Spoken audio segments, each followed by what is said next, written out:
How to fix the first Descendant not launching on PC. Hello everyone, welcome back to this video where I'm going to teach you how you can easily fix this issue. So in order to fix it, the first method that we have is via Steam. So you just have to launch Steam in your device, and then you just have to navigate to library and click on it. Then you just have to find the first Descendant game and right click on it. Then you need to go to properties.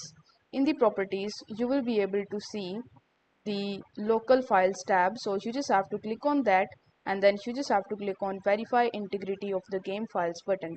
This process will check for any missing or corrupted files and replace them automatically.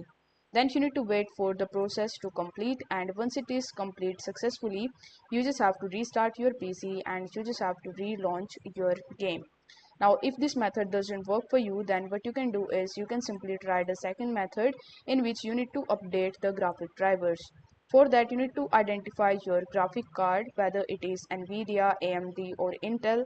Let's say you have the Nvidia graphic driver, so you just have to download and install the GeForce Experience in your device, and then you just have to simply log in into your account. Here you need to click on the drivers option and then click on check for updates.